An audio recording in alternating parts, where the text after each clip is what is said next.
The generation of Germans born after World War II couldn't look into the past for national pride, so instead they looked into the future, and musically that manifested with the experimental genre of Kraftwerk, also called cosmic music, or German for cosmic music. A very broad genre of experimental rock from West Germany, first developing in the late 60s. This music was very avant-garde and experimental, often freeform and using tape machines and early synthesizers. The scene was too diverse to really summarize here. Kraftwerk was just an umbrella label to describe all these developments in Germany at this time. A huge influence on this movement was the works of Karlheinz Stockhausen, an experimental German composer that introduced controlled chants of randomness into his compositions of his electronic instruments. His work would be very influential on many bands who were inspired to experiment with electronics and tape machines, such as the Beatles, including his face on the cover of Sgt. Pepper's, reflecting his influence on the band's own experimental works of tape machines. And both Can and Kraftwerk both cite Stockhausen as an influence. While the term cosmic music is often used to mean the same thing as Kraftwerk, it more specifically describes the electronic side, using synthesizers to create ambient spacey soundscapes such as bands like Tangerine Dream, with their groundbreaking ambient electronica which would influence all ambient electronic music afterwards. However, our focus of today is two men, Ralf Hutter and Florian Schneider, both students at the Robert Schumann University of Music and Media in the late 60s, who would make two freeform experimental albums titled Kraftwerk and Kraftwerk 2 in 1970 and 72, all using traditional acoustic instruments but adding electronic tape effects in post. With their third album in 73 titled Ralf and Florian, they finally started using synthesizers, drum machines, and vocoders. However, they finally hit it big in 1974 with Autobahn, based entirely out of synths, and moving away from freeform music for a more simple and pop-accessible sound, which got them to number 5 on the Billboard charts.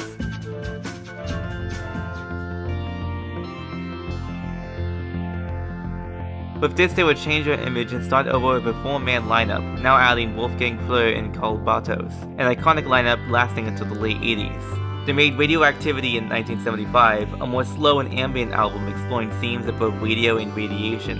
However, they really hit their stride with the next three albums, all extremely important classics: Trans-Europe Express in 1977, The Man Machine in 1978, and Computer World in 81.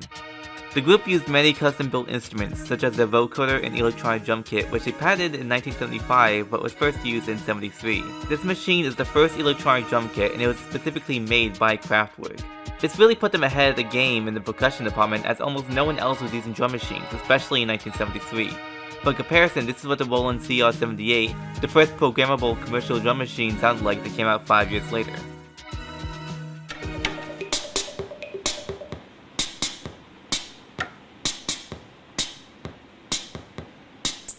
You can see why most musicians prefer to use a live drummer instead. The so-called Sensonorma sequencer was commissioned by the band and had up to 32-step sequencing with features commercial products just didn't have. Visually, they presented themselves to the public as, well, robots. Most famously by how they portray themselves on the cover of Man Machine in matching red getup with glowing buttons on their ties. Musically, these classically trained musicians focused on simple, repetitive melodies. And if you listen to the albums in their entirety, they will often repeat melodic ideas in the interludes between songs to connect the whole thing together. The percussion was robotic and straight, but syncopated. It would typically only use a kick and snare and never overlap them, but the way they played would anticipate the type of drum patterns people would naturally find themselves programming on drum machines in the 80s. The strongest beats in Western 4/4 music is of course the 1, 2, 3, 4. Most Western music that follows the tradition of blues music such as R&B, rock, and jazz brings emphasis on the beats 2 and 4, called the backbeat. It's the beat that people clap to. And in Kraftwerk's music, they tend to do a snare on the 2 and 4 with a kick drum on strategic weak beats in between. This is called syncopation, when you hit the weak beats in between the strong beats of 1, 2, 3, and 4. The unexpected kick drum patterns and rhythmically interesting spaces makes the music more groovy and funky than you might expect. Most importantly is the song Numbers, which features a very unique sequence of bleeps and bloops, but the drum pattern of the song, which goes, would become very, very commonly used. You might not think of this as conventionally dance music, but this is a song of theirs that DJs love to play.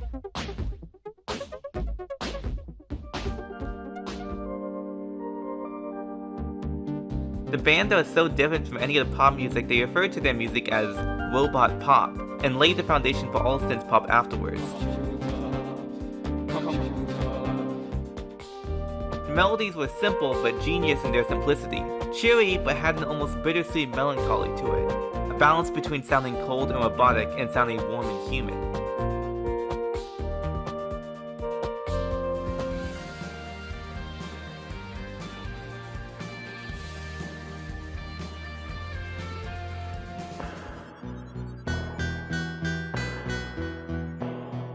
Tracks like Hall's The Mirror would anticipate more slow, minimal melancholic synthpop such as in Depeche Mode. Discover themselves in the looking glass. Little 15.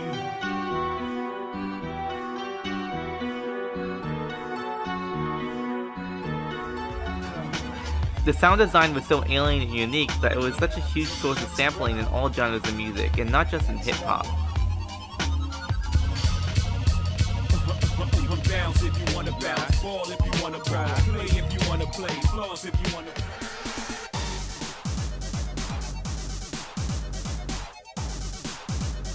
Not to mention being the huge catalyst for electro and techno music, often now referred to as the first techno group retroactively due to being such a huge catalyst for it. When they come to me, I'll make your fans step forward and other rappers flee. Ask me about my skills and I reply top shelf. Ha ha ha. To tell the truth, I amaze myself at how and my soul. The vocals are often done in a very deadpan and robotic way, but very rhythmic as well. This type of singing is often emulated in a lot of house and techno and any electronic genre, really. The uplifting and simple melodies would be used as influence in many, many songs afterwards. The entire genre of electro is built under a style of drum programming.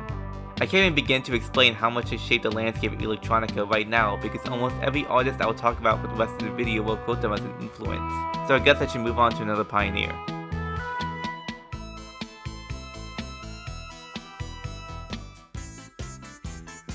Yellow Magic Orchestra, or YMO, is a Japanese band that originally conceived to be a one-time exploration of computer music and traditional oriental sounds made up of 3 veterans of the music industry. Yukihiro Takahashi, who played drums, Ryuichi Sakamoto, who played keyboard, and Harumi Hosono, who played bass, all of which had long careers in the music industry beforehand. It was formed by Hosono, the bass player, who simply recruited the other 2 as session musicians to make a disco-influenced band with potential to reach success outside of Japan.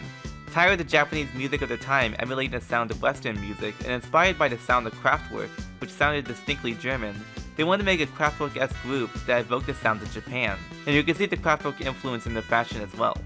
While Kraftwerk was dark and minimal, they wanted to evoke the more cheery and happy sound of a funk disco flair inspired by Giorgio, who I'll cover soon enough.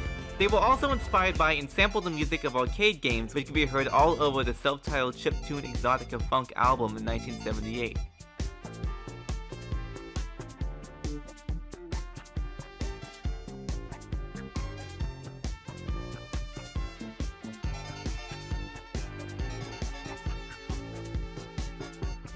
It would make use of traditional oriental scales to evoke the distinctly Asian sound of the melodies and took inspiration from traditional Japanese and Chinese music. The big single Firecracker, or computer game as it was labeled in America, would chart on the US billboards, but is in fact a cover of a 1959 Exotica song by the same name by Martin Denny, which was a Westerner intentionally trying to sound oriental, which is in a way very fake and inauthentic. So YMO wanted to take that and make it from an oriental perspective. Exotica itself is a genre of music named after Martin Denny's album of the same name from 1957, aimed at older Americans to emulate the tribal sounds of Pacific Islanders in Asia based on what Westerners imagined they would sound like, but not actually authentic. The target audience being the older generation Americans who were stationed in the Pacific during World War II. Yellow Magic aimed to take that sound and make it more authentic and fuse it with electronica as a juxtaposed irony.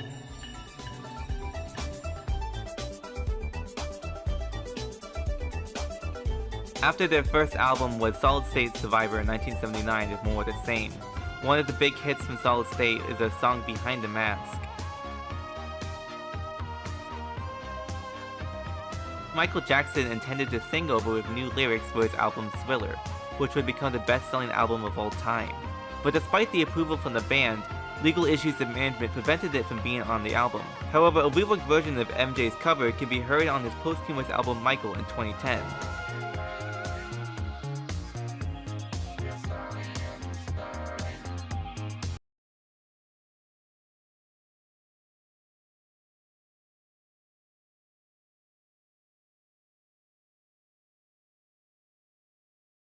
song was on the best-selling album of all time. Crazy to think about. The band would change their sound completely for their album in 1981 titled BGM, standing for Background Music. This album moved away from the chiptune funk for a more down-tempo sound and is the first music album to feature the TR-808 drum machine, the direct successor to the CR-78 that had a more intuitive design and flow that all other drum machines would build off of after this. YMO was the first group to use this drum machine in live performance as soon as it came out in 1980, and its use of the 88 would influence future usage. Specifically, Sakamoto's song Raya and Lagos from his solo work would be quoted as a huge influence on electro.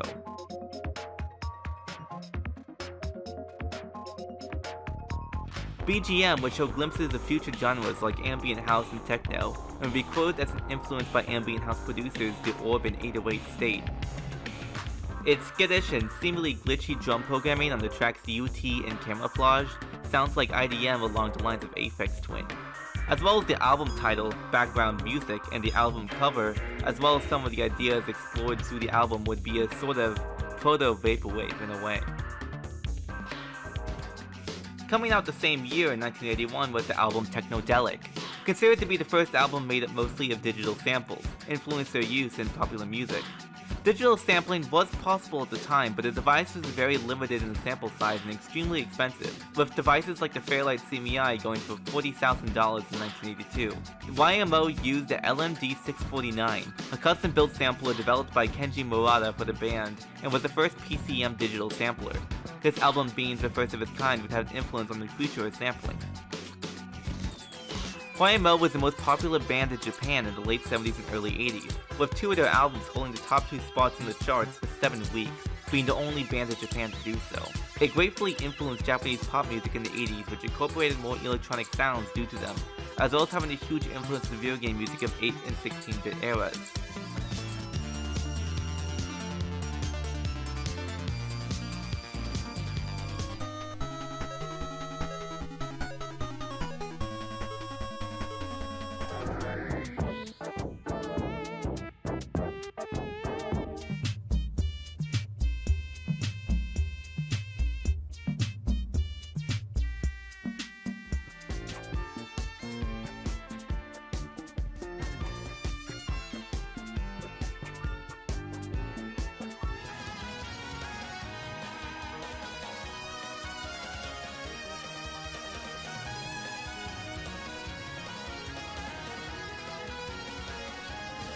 The reason why I bring up Kraftwerk and Yellow Magic Orchestra first is because of the huge influence in the growing hip-hop scene. YMO's Firecracker was so big in the growing hip-hop community, they even appeared on Soul Train in 1980, a live television show showcasing artists of R&B, soul, and funk music, being the only Japanese band to do so. That wasn't part of the script. Let's get everybody's name. Hosono. Ako? Kenji. Yuki? Ryuji. It's difficult pronunciation. Yeah. Let's see if somebody offered me $1 million to tell you somebody's name up here. You know I couldn't collect it, right? You think your sound, which of the current sounds do you think Yellow Magic Orchestra is close to? Someone said, like a Kraftwerk. Do you know Kraftwerk? Of course. No, I'm not familiar with the record, and I'm sorry. But we're awfully glad to have you with us.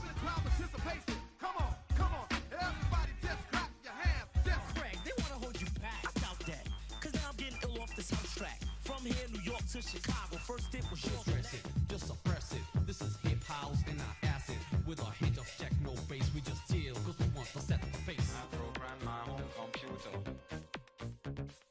Beam myself into the future.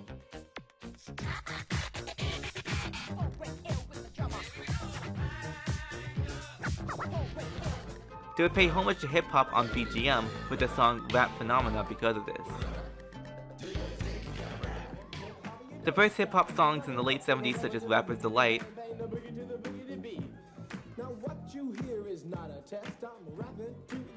and The Breaks were rapping over funk instrumentals and clearly drew from that lineage of dance music. That changed with Africa Bambaataa, a New York DJ in the early hip-hop scene who would often play Kraftwerk music on his sets.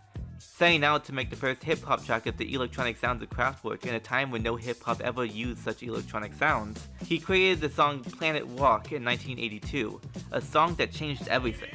This song introduced the West to the TR-808 drum machine, which played the drum pattern from numbers. And on Synths, we played the riff from Trans-Europe Express. He would also cite YMO as an inspiration for the track, which you can hear on this melodic line.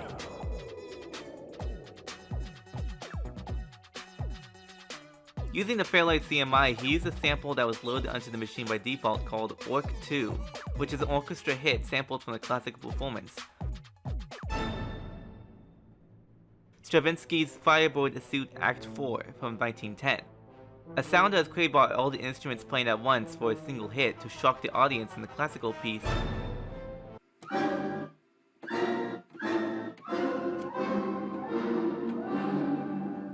That the Fairlight creator added because he thought it was a cool sound, would eventually become extremely popular in hip-hop music in the late 80s, when sampler technology had become more common and orchestra hits would come default on samplers.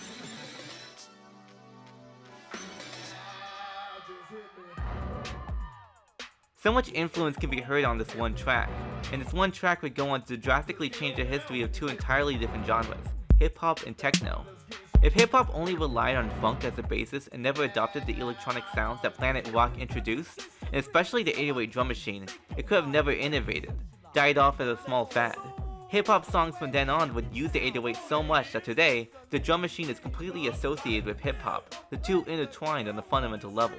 Even the term boom bap refers to what the 808 kick and 808 snare sound like. Boom bap. So if you want to thank someone for saving hip-hop, thank Kraftwerk. You would hear many electro tracks that use the numbers break, and this music built around the 808 and the electronica would be called electro. Not to be confused with electro house, a subgenre of house music from the 2000s, or electro clash, a revival of new wave music also from the 2000s. Electro, also known as electro funk or electro boogie, was a style of dance music and hip-hop built around the 808. The music was made by amateur black musicians in the hip-hop scene, taking influence from Kraftwerk and YMO as well as other hip-hop influences such as funk and boogie. The drum patterns on the 808 would typically have syncopated kicks with snares on the 2 and 4, very much like Kraftwerk, as well as laying other 808 percussions on top of them to create many layers of rhythms to make the listener dance.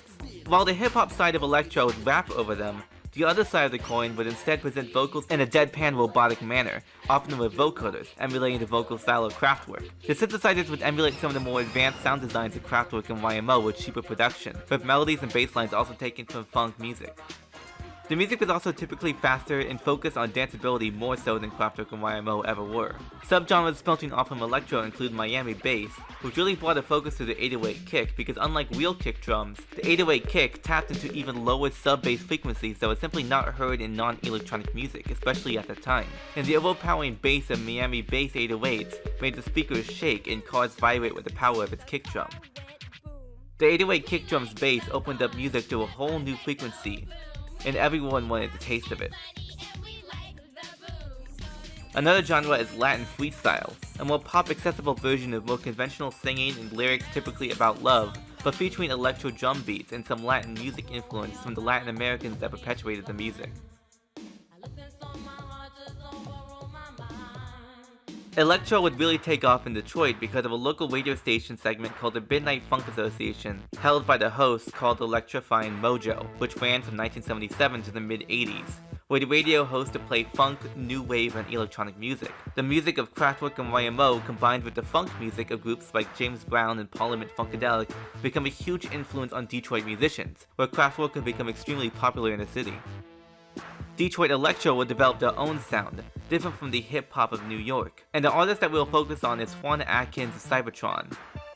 Cybertron was formed in 1980 with Juan and Richard Davis with their first single titled Alleys of Your Mind in 1981, which they brought to the Electrifying Mojo to be played on the show.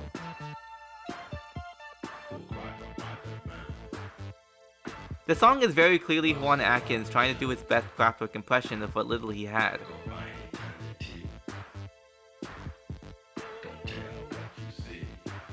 This group was making this funky, spacey electronica before Planet Rock and the electro scene in New York, and the music that spawned in Detroit can also be considered different sounds entirely. They released 6 singles and 1 album titled Enter in 1983, a short discography. The song Clear in 1983 would also become a huge hit, and a huge source of sampling because of this effect. The effect itself inspired by a similar effect in Kraftwerk's Hall of Mirrors. The song Techno City in 1984 is possibly an inspiration for the term techno that Juan would use later, although it could have also taken inspiration from the song Technopolis from 1979 off of YMO's Solid State Survivor, a song about Japan's growing power in the electronic and technology industry in the growing 80s. The group would disband due to artistic differences in 1985, and Atkins would create Model 500 to further pursue his own vision. And with Model 500's first track, No UFOs, would be the first ever Detroit techno song. Techno music evolved from electro with a stronger focus on Kraftwerk, as well as pulling from the growing Chicago house scene, as now techno would have a 4-on-the-floor drum pattern with a kick on every strong beat, much like house. But before we talk about techno, we have to talk about house. And before we talk about house, we have to talk about disco. James Brown started his music career as a gospel singer in the 1950s, and then would become a popular rhythm and blues singer, who would ride their success through the 60s until the song Cold Sweat in 1967, which many consider to be the first true funk song. From here, James would change his style to define the sound of funk. These characteristics include a move away from the 2 and 4 being the strongest beats, instead making the 1 the strongest beat, often accenting it with a kick drum, a brass hit, or a shout. There was that emphasis on boom, God, boom, God, boom, you know, his drum beats. The drum patterns would have a hard kick on the 1, then fast syncopated snare work through the rest of the bar. The drums were often such an important part that Cold Sweat would be the first of his songs to have a drum break.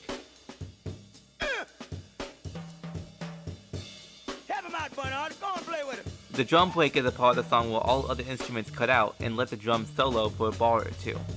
And most of his songs from here on also feature a drum break.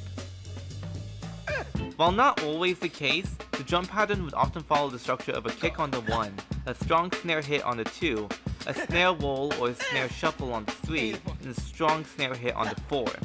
The bass lines of his music would reject typical bass line structure and often play melodically. There would only be 1 chord through the whole song, and James wouldn't even sing a melody, instead doing rhythmic shouts riding along the beat, using the voice as another percussive element rather than a melody. Taking inspiration from Black Church, where preachers would often shout for a call and response from the audience, which Brown would also incorporate. He was a very dynamic live performer who hyped up everyone on stage and in the audience with his antics. The 3 elements that make up music, melody, harmony, and rhythm, James Brown's music basically ignored the melody and harmony and was all rhythm. Every instrument became a drum. James had a huge band of players, but he would dictate what each member would play, often vocally mimicking what he hears in his head and telling the players to do that. He would say things like do do do do do do do do do, and it wouldn't really be anything, you know. But a bass player could try to think something like what he do, and he said, no, that's not it. Then they do something else. He said, no, that's that. Then they do say, that's it, that's it. And when he said that's it, you just kept what you were doing. This limitation on their creativity eventually led to many of the band members to move to other groups, where they could explore their own ideas of a collective. And a strong collective a lot of them moved to was the collective of George Clinton, who had 2 different bands, Parliament and Funkadelic. And while they released different music, both bands had a rotating cast of members and often shared members between each other, as well as both being led by George Clinton, which he jokingly referred to as Apollo Funkadelic meant saying. So the collective was often referred to as Parliament Funkadelic, or P-Funk for short. P-Funk really helped expand and evolve funk, taking inspirations from psychedelic rock and using early synthesizers to evoke a spacey, Afrofuturist mythology through their music, album covers, lyrics, and stage sets and props, which became known as the P-Funk mythology or funkology. This exploration of Afrofuturism showing black people as science fiction space wizards was silly and fun, but was also an uplifting and inspiring message that black people could become anything they aspire to be. They made use of many special effects from distortion and echo pedals that's taken from psychedelic rock, and synthesizers like the Minimoog, which gave keyboardists the ability to pitch bend with the pitch bend wheel of the Minimoog, much like guitarists, and the sound of the Minimoog gave funk basslines a new sound and style to them. While James Brown and George Clinton are big names and pioneers in the funk field, many other acts soon followed, and funk influence building on making people dance above all else would change dance music forever. Disco is often defined by its drum beat, attributed to Earl Young, who played in multiple Philadelphia soul groups in the 1970s and brought his beat with him. This beat is a kick on every corner note, called 4 on the floor, and a snare on the 2 and 4, with syncopated hi-hat rhythms, sometimes doing open hi-hats on the offbeats. Offbeat basically meaning in between each strong beat. These would be played at 120 BPM, or basically 2 kicks a second, which happened to have a hypnotic element to it, replicating the pulse of the heart when dancing. While the drums are extremely straight and on beat, and this made disco very easy to dance and groove to, all over the music was syncopation around the strong beats. Syncopated bass lines influenced by funk would play around the beat, but would also often feature octave jumps to better follow the pattern of the drums, with the bass hitting low notes on the kick and high notes on the open hi-hat. Pulling from Philadelphia soul and classic romantic music would be large orchestral strings and horns to tap into that romantic and uplifting feel, and would often carry the harmony and chords, as well as having uplifting vocals influenced by soul. The music would also feature heavy Latin influence, with uniquely Latin percussive instruments and Latin rhythms such as the rumba, samba, cha-cha-cha, and most importantly the clave rhythm. The clave rhythm is one of the oldest and most important rhythms that laid the background for many Latin genres of either the 3-2 clave or the 2-3 clave. Either way you play it, it will feature a tresillo, which is 3 dotted eighth notes, and Latin music will often loop the tresillo rhythm as well. You will hear this rhythm all throughout soul and funk music, but especially in disco and throughout electronic dance music as well.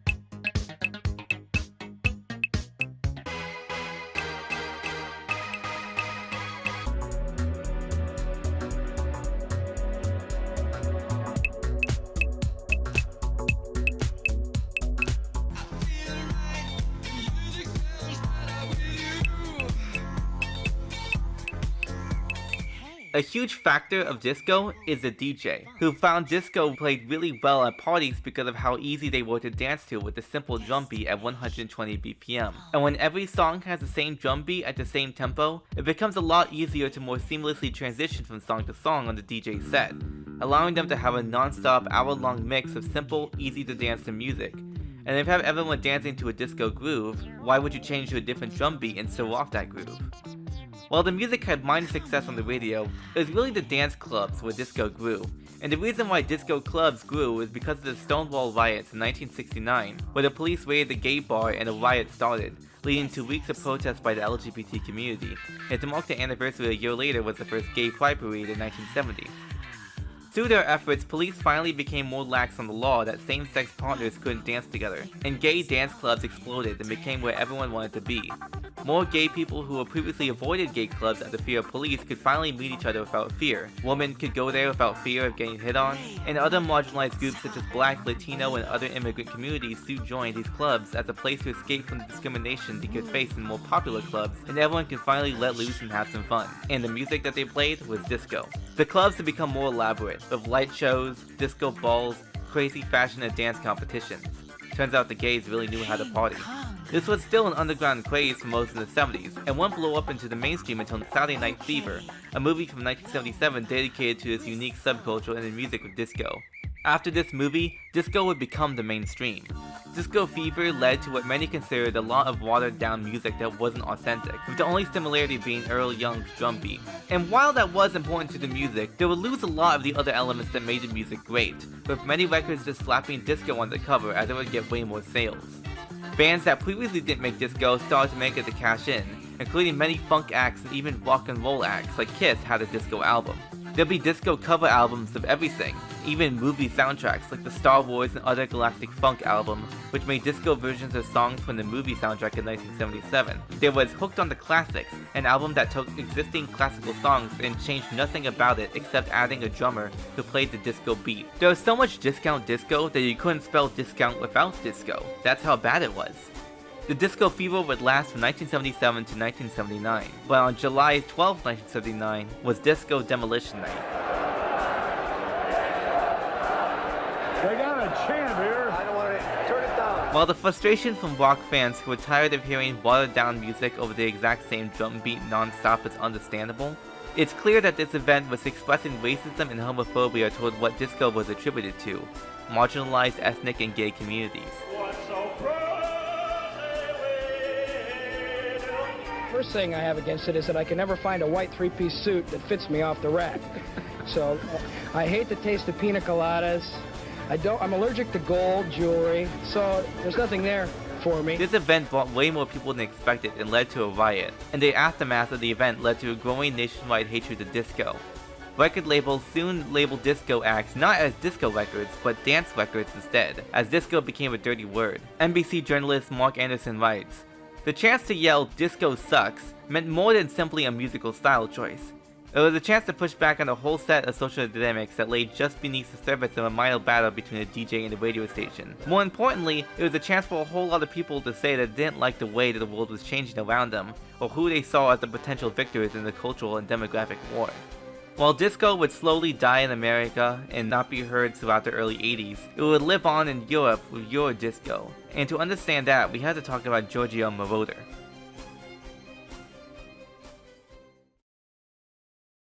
Giorgio Moroder worked as a sound designer and music producer for other musicians throughout the 60s, and gained enough success that in the 70s he created Musicland Studios in Munich, Germany, where he resided at the time, and his own record label, Oasis Records, which would eventually become a subdivision of a bigger American label, Casablanca Records.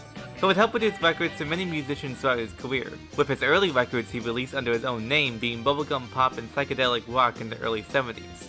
In 75, he would release Einzelgänger, an experimental electronic album that gave this pop musician the chance to explore the new and exciting sounds electronic music can create, taking some influence from electronic Kraftwerk of the early 70s, including Kraftwerk. It was at this point that disco was reaching more popularity, and Giorgio would produce and co-write for disco musician Donna Summers, and release some hits together, with her fifth album in 1977 being titled I Remember Yesterday, a concept album that would take the sound of disco and combine it with the sounds of the 40s, 50s,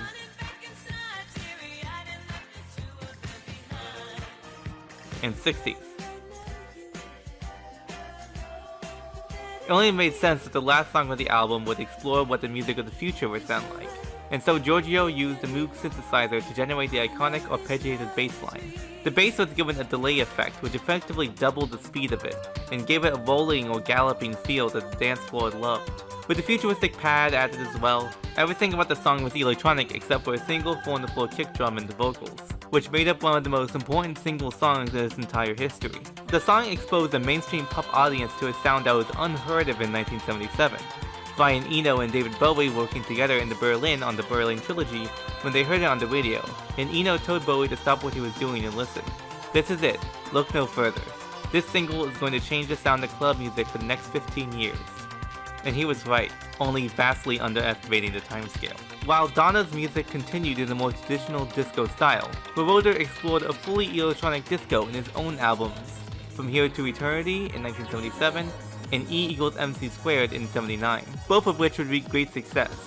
When asked to compose for a chase song for the movie Midnight Express in 78, he was asked to do something along the lines of I Feel Love, something simple but memorable, so he composed the song Chase. Once again bringing back the Moog bass line, which I'll refer to as the Moroder bass, underlining it with a disco beat and playing a Kraftwerk-esque melody on top, with a bittersweet and melancholic sound. This song would influence the sound of future science fiction film music, being a clear example of proto-synthwave. Kraftwerk's Man Machine, which came out the same year, features the song Metropolis, also evoking similar feelings of a future dystopia and a similar bass line. While Giorgio would move on from this kind of sound and go back to producing other types of music for movies and other musicians throughout the 80s and 90s that were more pop accessible for the time, many artists would start to make the type of electronic disco that Giorgio did throughout the late 70s. When asked in an interview why so many people loved Donna Summer's I Feel Love, she said it had a high-energy vibe. This would become the title for the genre of higher-tempo electronic disco following the song's success, stylized as Hi-NRG. Emulating the style of I Feel Love, Hi-NRG was typically less funk influenced and played the beats a lot more straight, with marauder bass lines or octave jumping bass lines that were synthesized. Over time, this would evolve into bass lines that did octave jump but have more rhythmic variation, maybe hitting a top note twice before returning to the bottom note, or being in a different rhythm entirely.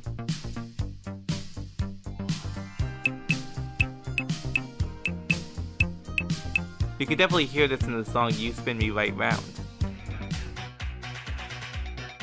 The reason octave jumping bass lines became so ubiquitous was Hi-NRG often ditched the open hi-hat on the offbeat that you would hear in disco, so the bass had to replace that, as well as the fact that programming the synthesizer to automatically jump octaves while you held a note was very easy to do. The BPM was usually between 120 and 140 BPM with an average of 127. The big development of its sound would be the Lin LM1, a drum machine from 1980 that had digital samples. However, it was much more expensive and was used by big studio musicians rather than amateurs with low production budget like those in electro and hip-hop who would use the 808 instead. Future sample-based drum machines like the Oberheim DMX in 1980 and the successor Lin Drum in 1982, which was cheaper and more popular, disco could finally become fully electronic, as before they would be making electronic music with live drummers being the last acoustic element of the band. Before this point, disco required many session musicians to do horns, strings, guitars, and other instrumental elements. But with everything becoming electronic, you could do the same with a much smaller crew and for much cheaper, allowing lots of music to be pumped out quickly. While Hi-NRG didn't hit American airwaves, it would become big in Europe, and specifically the gay scene in San Francisco, thanks to San Fran-based producer Patrick Calvi, and the genre became associated with divas and drag queens who would often play the music during their shows. With the Lin drum and similar drum machines, you can easily keep the disco beat of a kick on every strong beat and a snare on the 2 and 4 at any tempo you wanted.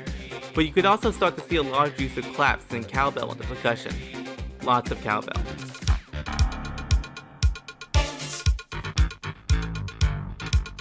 The strings and horns were replaced by synth pads and synth brass. The lyrics were typically very cheesy and uplifting, much like disco. A sister genre evolving from this sound is Italo disco, which was of a slower BPM and typically more experimental and focused on creating interesting sound design, not limiting itself completely to the cheesy, happy sound disco, while still maintaining the drum beat and bass lines.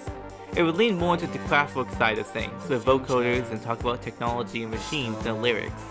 Disco was still popular in Italy, the home country of Giorgio Moroder, and as disco stopped being produced in America, they ended up making their own. This music was typically in English instead of Italian, as it was the common second language of Italians and the world at large, giving it a more international appeal, as well as the fact that English is much easier to rhyme with. The line between Hi-NRG and Italo disco is definitely blurry. Some Italo disco songs can definitely pass as Hi-NRG, and the genre overall has a bigger variety, while Hi-NRG is a lot more specific and uniform in its sound. Nowadays they're often grouped together and both called Hi-NRG or both called Italo disco or both referred to under the umbrella term of Eurodisco. The only big Hi-NRG hit to penetrate the American radio is You Spin Me Right Round by Dead or Alive in 1984. However, even then, Americans just called it Synthpop or New Wave, unaware of how big Hi-NRG was in Europe and in Japan.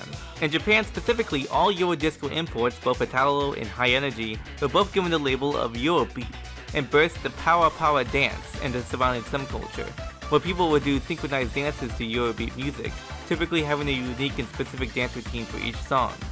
To give you an idea of how big it was in Japan, Michael Jackson had trouble securing a concert spot in Japan because Dead or Alive was performing there. While Hi-NRG and Italo disco were fading out of popularity in Europe by the transition into the 90s and would evolve into Eurodance, to tap into and revive the Japanese market, a compilation album called Super Eurobeat would be released in 1990 and be extremely successful.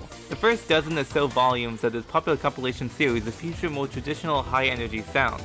But over the years, this music evolved to go even faster, from 140 BPM to tempos of up to 180 BPM, making Super Eurobeat some of the fastest dance music around at the time. They would also soon focus on a specific style of superstar synths, especially this synth brass that was used for a lot of the melodies at the time. The synth brass would typically do very fast climbs and ascends down a scale that would come off more like sound effects than a melody at times.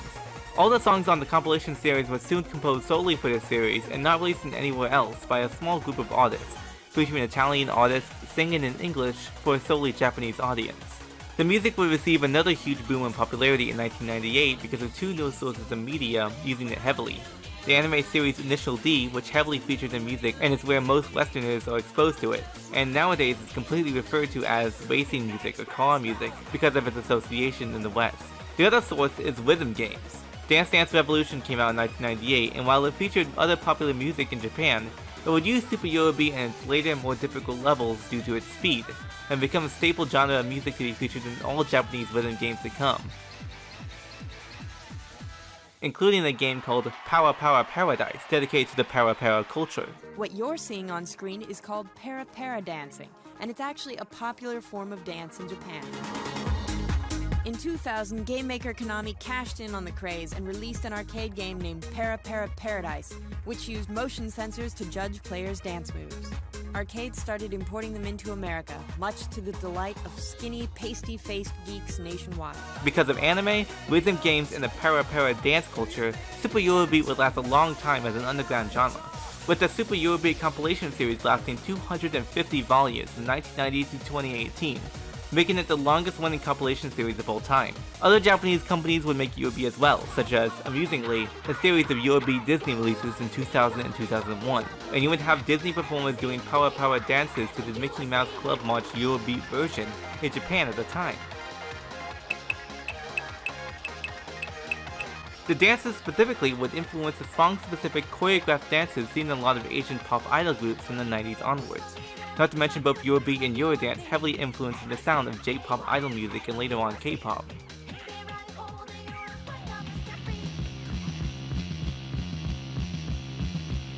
With the constant popularity of rock music in mainstream America, as well as the small, usually 4-man band needed to make it, with a lead guitar, rhythm guitar, bass guitar, and drum kit, compared to other styles of music, it allowed many amateur bands to form in the 60s once electronic guitars and related equipment were finally affordable, producing local hits that could sometimes reach wider success, but was typically with simple and amateur music with cheap production and sound, referred to as garage rock, as they were often performed in garages. Though this amateur, simpler sound would grow into a proto-punk sound, eventually coming to a style of music called punk rock, or just punk, in the mid-70s. This music was typically fast-paced and simple, focused on being fun and energetic, such as the defining punk rock hit Blitzkrieg Bop by the Ramones in 1976.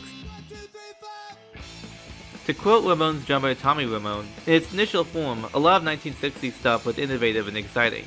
Unfortunately, what happens is that people who could not hold a candle to the likes of Hendrix started noodling away. Soon you had endless solos that went nowhere.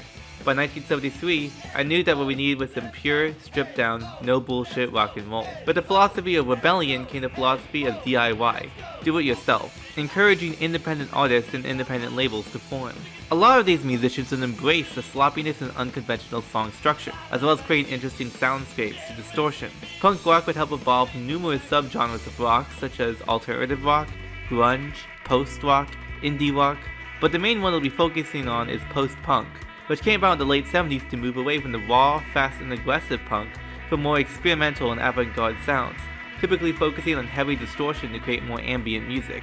A subgenre of post-punk is gothic rock, with the first gothic rock record being Bela Lugosi's Dead by Bauhaus in 1979, exploring eerie and minimal soundscapes through heavy guitar distortion to evoke the feelings of Dracula. The group that we will be focusing on today is Joy Division, named after the sexual slavery ring of a Nazi concentration camp mentioned in the 1955 novel House of Dolls. They released the most seminal album titled Unknown Pleasures in 1979, a very dark, distorted, and depressing record that is held as a classic by many. Among rock influences, the band also quotes New, the Kraftwerk group, David Bowie and Brian Eno's Berlin Trilogy, which itself was made in Germany and heavily inspired by Kraftwerk, laying the foundation for many post-punk and post-rock afterward, and Kraftwerk. The group was inspired by Kraftwerk's, quote, marriage between humans and machines, and they played Trans-Europe Express throughout the PA system before they went on stage, to get a momentum. Lead singer and lyricist Ian Curtis tragically committed suicide in 1980, and the band, having agreed to change their name if a member left, reorganized into New Order, where they moved away from the dark and depressing tone led by their late friend after their first album titled Movement in 1981, which explored similar themes as Joy Division but with more synthesizers. After the first album, they explored the New York club scene, where they heard post-disco music as well as freestyle and electro music as they came out in 82 and 83, not to mention Italo disco. In 83, they would release the album titled Power, Corruption, and Lies, where they found their new sound, mixing distorted guitars with synthesizers for pads and harmony. The big hit from the album is Blue Monday, a song that took strong inspiration from Kraftwerk and Giorgio Moroder. The kick pattern, inspired by Donna Summer's Our Love from 1979, produced by Moroder, and that Blue Monday played in the Overheim DX drum machine. The synth bass played an octave-jumping bass line much in the style of Italo disco, but also featured the bass player playing small melodic lines intermittently, giving a song that has a completely electronic, otherwise a strong rock vibe. Not to mention the bass guitar line is inspired by Western. The song directly sampled the Kraftwerk song Uranium from Radioactivity, where the Monk chorus was loaded onto an EMU emulator, a digital sampler that went for $10,000 in 1981, but went down to only $2,000 in 1983, making it a very early choice for digital sampling for being the most affordable one at the time. The song would lay the foundation for the rest of New Order's music, as well as for a lot of new wave music. New wave is a very broad umbrella term for many pop rock acts in the late 70s and 80s that introduced synthesizers into the rock set. This was the point where portable synthesizers were finally affordable enough that keyboardists could join a rock band and provide new sounds for them, giving these do-it-yourself punk-influenced groups an edge over non-synthesized competitors. While post-punk was a darker, gothic, and more experimental sound, new wave is its lighter, more pop counterpart, evolving from punk rock but taking a lighter and in some cases more bubblegum pop perspective. Examples of late 70s, early 80s new wave include New Order, Blondie, Talking Heads, Devo, and the B-52s. Some of these groups, like the B-52s and Devo, really leaned into the sense of silliness and just having fun. But the B-52s having a lead singer that has an almost cartoonish voice delivery, singing about rock lobsters and private Idahos. And Devo, the song being short for De-Evolution, exploring surrealist humor and satire and demonstrating very silly fashion. A lot of the punk scene, which is very serious in its vocal scenes of rebellion, hated these groups. But if you think about it, these guys are being more unique, more rebellious, and more punk than them, by sticking to their unique sensibilities no matter how much they were bullied for it. Some publications, specifically American ones, would use the term new wave very broadly to describe any pop music with a synth sound, even if it didn't follow the lineage of punk rock or any rock instrumentals. Synthpop, on the other hand, has a much more clear umbrella term, as just any pop music with a strong electronic element. What we are going to focus on now is late 70s, early 80s UK synthpop, once again taking influence from Kraftwerk, Krautrock, David Bowie, as well as Giorgio Moroder's I Feel Love, become British acts like Daniel Miller, who under the name The Normal, self-released TVOD and Warm Lazarette on a single record in 1978. Because he left his address on the record, he got many demo tapes sent to him from people who wanted to make similar, simple, harsh, and addicting electronica, which led to him to create Mute Records, which would eventually be the record label for groups like DIF, New Order, and Depeche Mode. Needless to say that his big hit Warm Lazarette would be an important launch point of many other synth acts. The song itself inspired by the book Crash, which is about people sexually aroused by car crashes, and exploring more of that sexuality that a lot of these synth pop acts would do. There was Ultravox, who worked with Kraftwerk producer and engineer Connie Plank on the album System of Romance in 1978 and Vienna in 1980, Connie Plank having previously worked with New and early Kraftwerk and Autobahn. Orchestral Maneuvers in the Dark, or OMD for short, which hit big with the track Electricity in 1979, which itself was a reinterpretation of the song Radioactivity from Kraftwerk.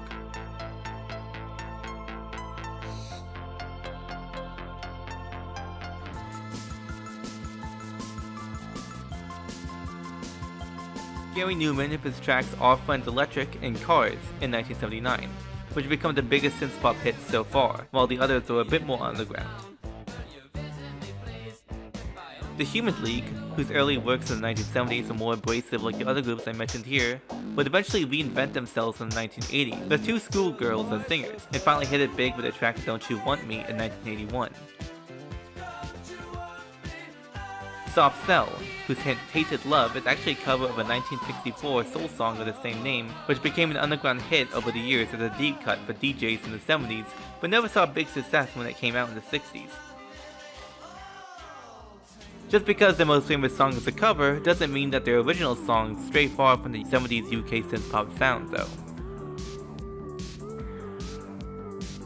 And of course, Depeche Mode.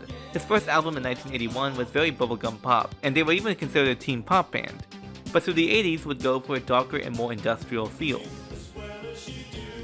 using lead singer Dave Gahan's unique and strong voice to explore similar ideas to Kraftwerk.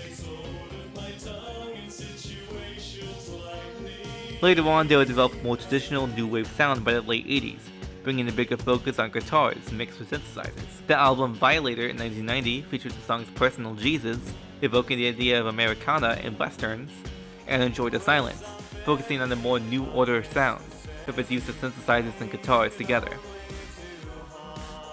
My dream is to combine the emotion of Neil Young or John Lennon, transmitted by Kraftwerk synthesizers, soul music played by electronic instruments.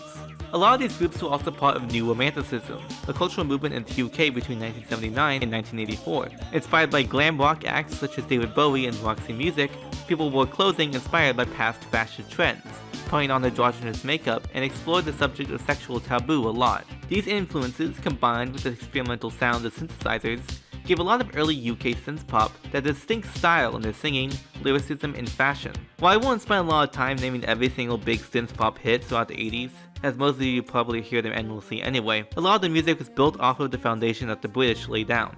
So I felt it was important to cover that early history to give a better appreciation for how all the classic mid to late 80s hits got their sound. However, what I do want to talk about is New Wave's revival genre in the 2000s, Electro Clash.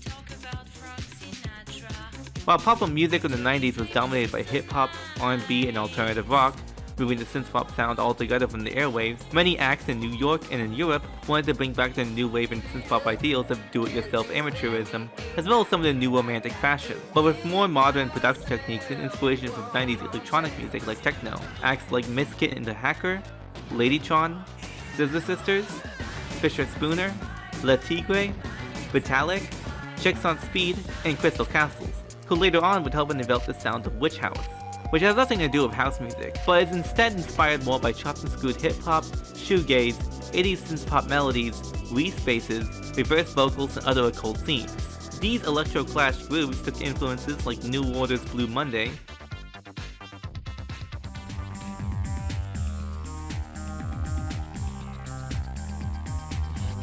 new wave like B-52s and Devo, which you can hear in acts like Le Tigre, and surprisingly old 80s 8-bit video games. The music built off of old chiptune sounds from 8-bit systems like the Commodore 64, Atari, NES, and Game Boy, but also demo scene music, heard from tracker music like that of the Amiga, which I'll cover more in depth later. The music built off of that chiptune sound would be called Bitpop. Some of the earliest proto-Bitpop might be Yellow Magic Orchestra, with their use of chiptune and arcade sampling in the late 70s, but is exemplified in Electro Clash with IF and their hit Space Invaders of Smoking Grass, and Crystal Castle's first self-titled album, which sampled demo scene chiptune and arcade sounds. These stripped-down amateur electronic acts really throw back to early UK synthpop, with a song like TVOD sound like it could have been made by Crystal Castles. Before I move on to finally talking about house music, I want to make a short detour to talk about Synthwave, and how it's supposedly built off the idea of what the 80s sound like. While Synthwave definitely takes inspiration from Giorgio Moroder in his bass line, which can be heard all over the music, and is drawn from the most proto-Synthwave song of them all, Giorgio Moroder's Chase, is more inspired by movie soundtracks, such as those of Blade Runner, and soundtracks by John Hammer, who composed the music for Miami Vice, as well as some of the more ambient artists like Jean-Michel Jarre, with the song Oxygen Part 4 in 1977, and Tangerine Dream, especially the song Love on the Wheel Train from the movie Risky Business in 1983. Much like the film soundtracks they are inspired by, Synthwave is typically pretty sparse with a rolling Moroder bass, a disco drum beat with some tom fills but at a lower BPM than 120, closer to 100 BPM, simple repetitive melodies that often arpeggiate the chord progressions played on the squelching synth strings from 80s synthesizers like the Juno 106 and DX7. As much of these songs are based on essentially background music from the films they are from, they are more for passive listening than dancing. Subgenres like dark synths are inspired more by horror films, such as the soundtracks by John Carpenter. A lot of the early synthwave groups were also inspired by and a part of French house and electro house scenes, drawing influence from the production techniques of a lot of the quintessential modern synthwave songs coming from the movie Drive from 2011.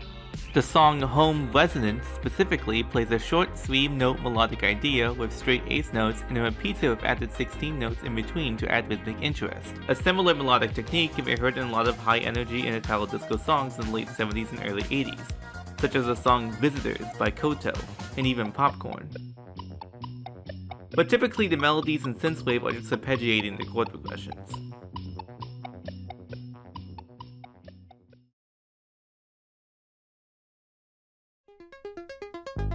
And now, back to the death of disco. In America, disco went into the underground, and one place that it stayed alive in was the Chicago club called The Warehouse. DJ Frankie Knuckles bought dance records from all kinds of genres, including imported Eurodisco records, a rarity at the time. Chicago record stores would label records with the phrase, "as played at the Warehouse," which became shortened to house music. As DJ equipment wasn't advanced enough at the time, Frankie would have to re-edit and remix songs on a reel-to-reel tape machine, editing disco, funk, soul, and similar genres into specific mixes that removed all the fluff and just played the most danceable part of the song on loop. Playing music like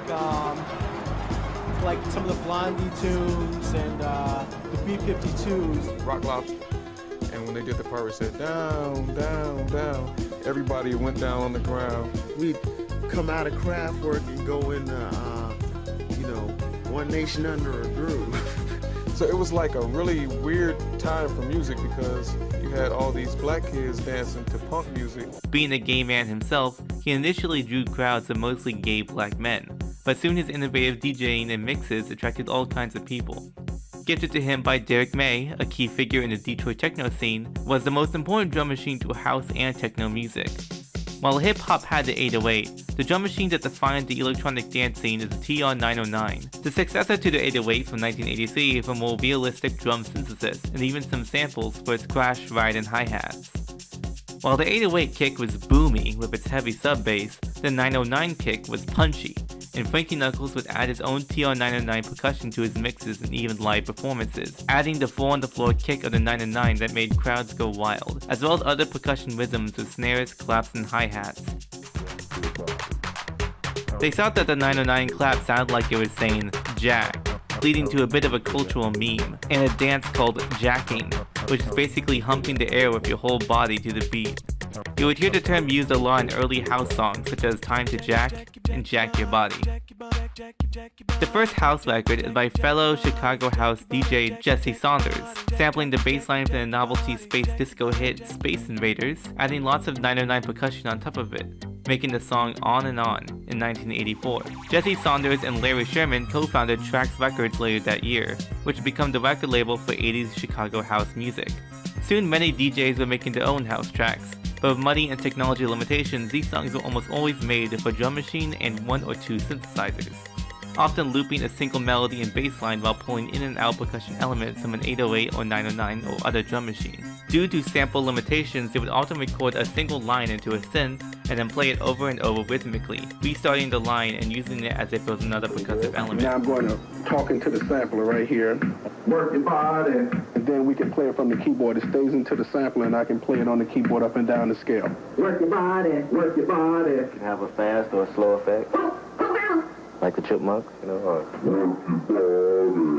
then I'll bring in the percussion, high congas, low congas. So now with the bass line or drum beat set, the rhythm in place, and the vocal all recorded, Farley and Sweet D are ready to make what in the record business is known as a demo. Work your body, work your body, work your body. These were amateur musicians with no training, but that also meant that they weren't limited to conventions. Their goal was just to make a catchy loop and bring musical elements in and out of the mix for variation. The 1986 song that really put Chicago house music on the map is Marshall Jefferson's Move Your Body. Notably, Trax owner Larry Sherman did not like the song, saying that it was not house music. Marshall then named the song House Music Anthem, and brought it to all the house clubs where it became an instant hit, one DJ playing it on loop 6 times in a row on the first day.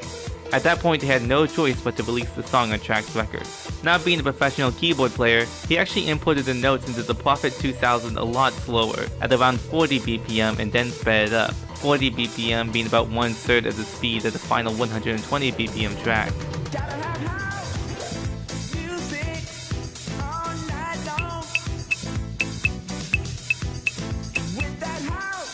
The piano chords themselves were just a primary triad, the 1 chord, 4 chord, and 5 chord. Very simple, but that's all you need. House music didn't really have chords because, again, limitations, by only being able to use 1 or 2 synthesizers. By playing piano chords with such a rhythmic syncopation, you can have harmony without sacrificing a danceable rhythm from the lack of a melody. It's more born out of necessity than anything else. With these new piano chord rhythms now an option in house music would come the song Strings of Life by Derek May, the Detroit techno producer.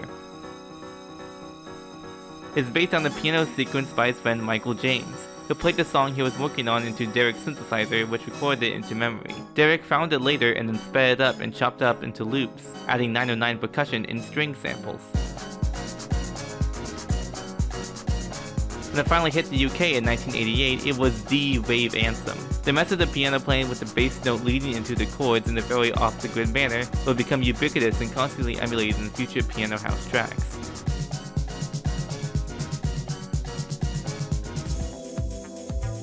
Mr. Fingers was developing his own style of house music, which would become the subgenre of deep house, the big hit from him being Can You Feel It? Introducing more complex minor seventh chords and exploring more complex and soulful feelings than the ecstatic, happy dance sounds of traditional house, with a focus on deep bass lines and jazzy chords.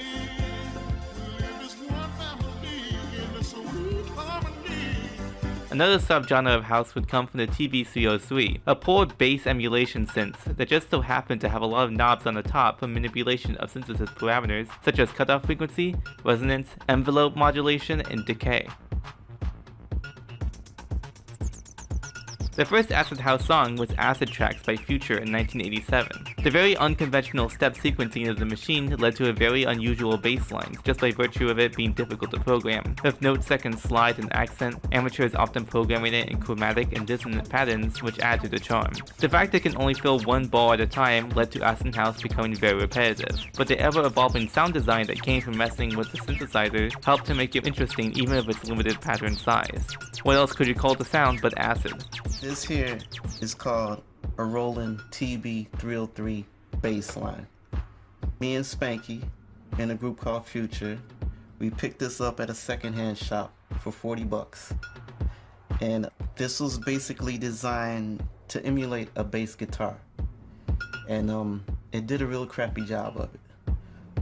But I realized that, yo, I could make this bass sound do like some weird stuff. So I was like, I'm gonna just twist these knobs in a crazy way because I like warping that sound. And I was like, all right, let me start twisting the knobs. And then it was like jamming like this. And we just, yeah, keep doing it. He said, Pierre, keep doing it. So I was like, okay, I'm turning the knobs. And then we thought it sounded real crazy. And then I started turning it like this. And then we was like, oh, that's it right there, that's it.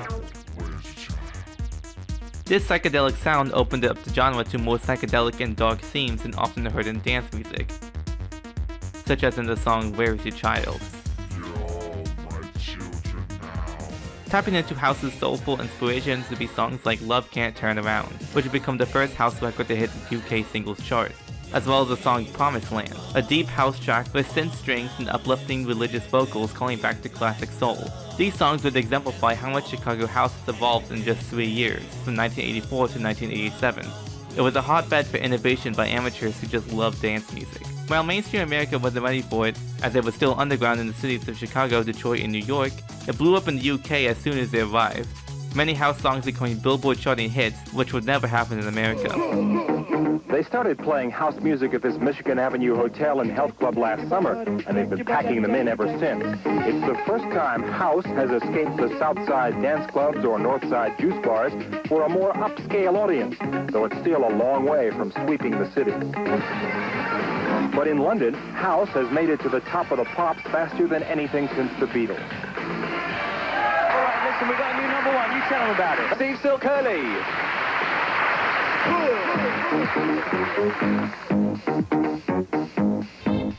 In the UK, it was all called acid house, even if it didn't use the 303 acid bassline, though it often did. Starting what is called the Second Summer of Love, lasting from 1988 to 1989 in the UK, with a huge rise in unlicensed parties which were cracked down upon by British law enforcement, leading to secret venues and warehouses and other places, which created what we now call raves.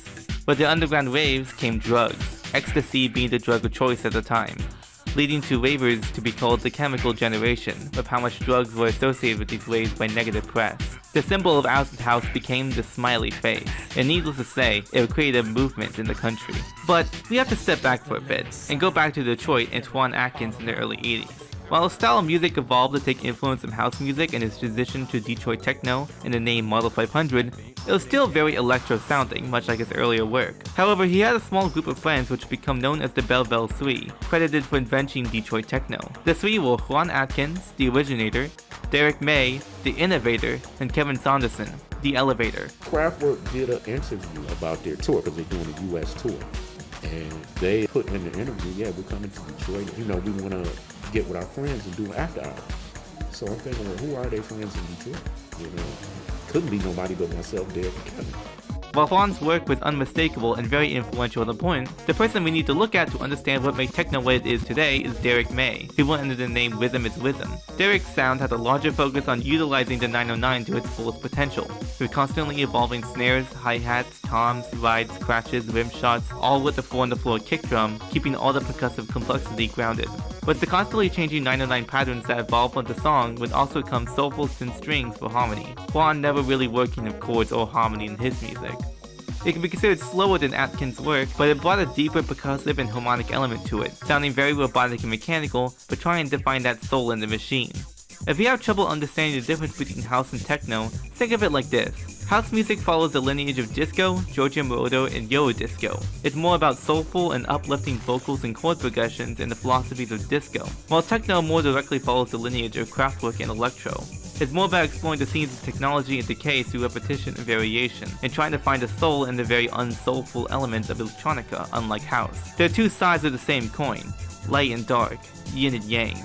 Even Derek's house anthem, Strings of Life, still has a very mechanical element to it. Kevin Saunderson is called the Elevator because he helped bring techno to the mainstream with his project Inner City, with female vocalist Paris Gray, who would make huge hits in the house scene. Retroactively, we can clearly say that this is house music and not techno. However, techno was still finding itself at the time, and the lines weren't so clear, as shown with Strings of Life. However, Kevin's other work outside of Inner City are a lot more techno. For example, the track Just Want Another Chance under his alias Reese. This track is now very important as it's the originator of this bass sound, which is now called the Reese bass, named after him. The Reese bass would become big in other genres of music like jungle and drum and bass, but can be heard in many genres like UK garage, dubstep, and other sound design focused genres. The work of these three would be considered the first wave of Detroit techno, and a lot of the themes and sounds of their work is attributed to the inner city decay of Detroit, a city that was once the forefront of progress and now in ruins. The city becomes a character itself, explored through the music. With a huge and sudden rise of rave music in the UK, so came compilations of Detroit techno to the scene, with the UK developing their own genre of techno called bleep techno or Yorkshire bass, fusing elements of acid house of techno and electro with a larger focus on heavy sub-bass inspired by reggae sound system culture, which we'll cover in the next chapter. With a demand for more electronic music in the UK and the fact that techno has a much smaller and more clear sense of origination with these three pioneers, and journalists are the ones who gave them the title of the Bell Bell Three, the three helped to develop the UK compilation release called Techno, the new dance sound of Detroit, along with the UK DJ and Cool Cat Records boss Neil Rushton. The compilation becoming a hit in the UK and bringing the name techno into public consciousness. Another British label, ZTT Records, wanted them to form a techno supergroup with them, called Intellects. But the plan fell through, with Derek refusing the demands in the contract. ZTT boss Trevor Horn envisioned that the trio would be marketed as, quote, the Black Pet Shop Boys.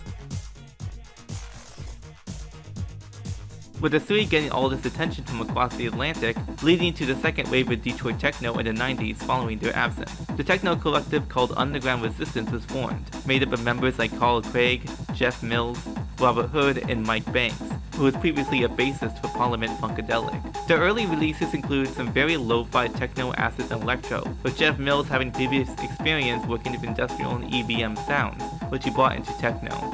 Jeff Mills and Robert Hood would leave the group in 1992 to pursue and achieve great international success, leaving Mike Banks to pursue more funky and uplifting techno, such as their releases under the name Galaxy to Galaxy in 1993, with tracks like High Tech Jazz. Merging the funky and uplifting nature of Mike's previous work of P-Funk with modern techno production and philosophy. Another big element of the second wave is the highly underrated Drexciya, made up of Gerald Donald and James Stinson.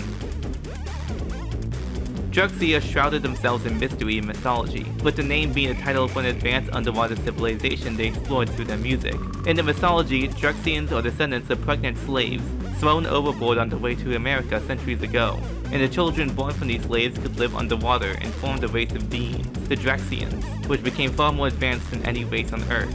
The music used the TR-808 and electro conventions to explore the aquatic narrative, blurring the lines between electro and techno.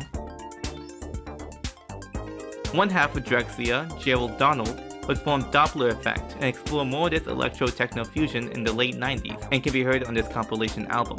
After this, in the 2000s, they would explore more ambient, abstract, and industrial soundscapes. James Stinson, the other half of Drexcia and creator of the mythology, would release Lifestyles of the Laptop Cafe under the alias of The Other People Place in 2001, before tragically passing away the next year from heart complications. The album now seen as a techno classic in retrospect. Exploring themes of loneliness through a more warm and down-tempo mood than normally explored in techno. Before we talk about Wave's evolution of house and techno throughout Europe in the 90s, we need to understand the symbiotic relationship between electronic dance music and hip-hop. And to understand that, we have to go back, way back, to the invention of hip-hop.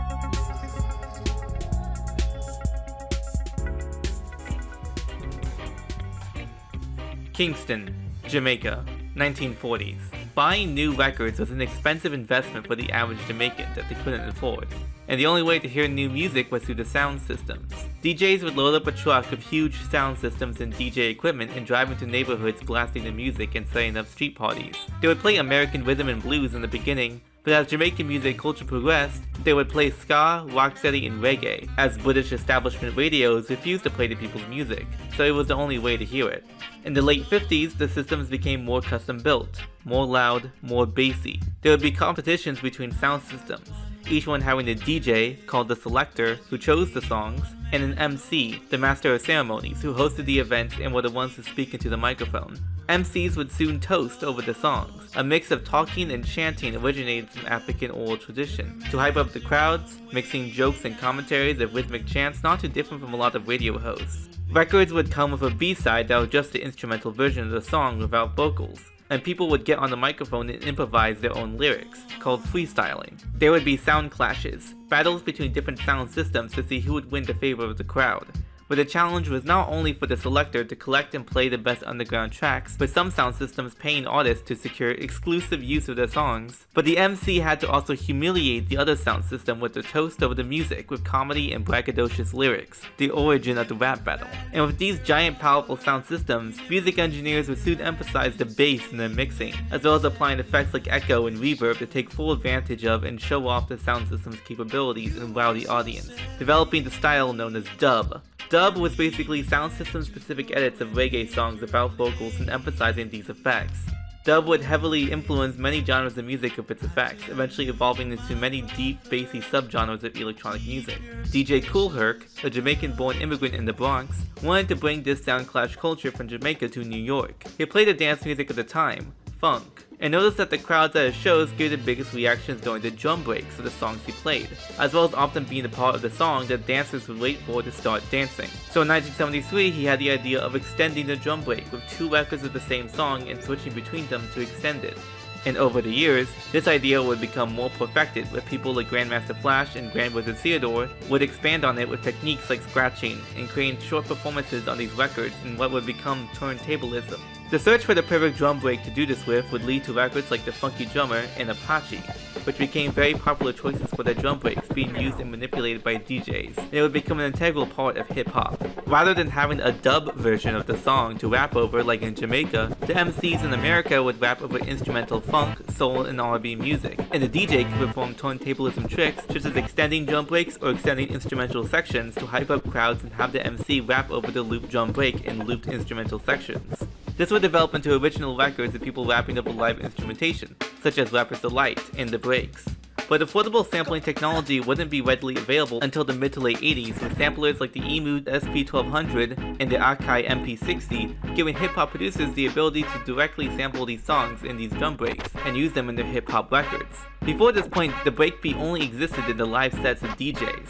Now with the ability to sample, hip-hop producers no longer needed any formal music education to make their own beats to be rapped over. They only needed to have a good ear for sound collage and the patience to sample parts from multiple records and combine them into something new. And the DJs, who already had a large collection of popular dance records that they used on their sets, were the perfect people to make sampled beats for their MCs, the rappers, to rap over.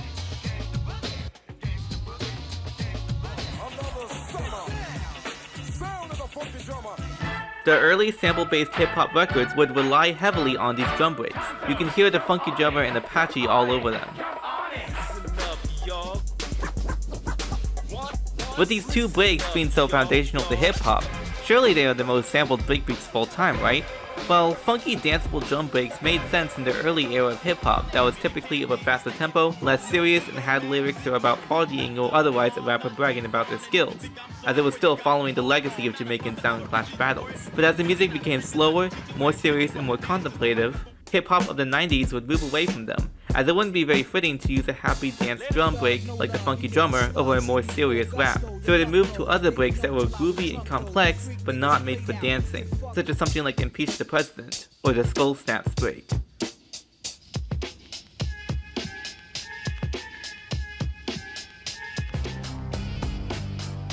Who knew that James Brown bringing drum breaks into his 60s funk songs would evolve into something like this? Interrupt this program to bring you an urgent message from the health department. House music, especially hip house music, has been banned due to the number of injuries caused by the extremely wild No house music.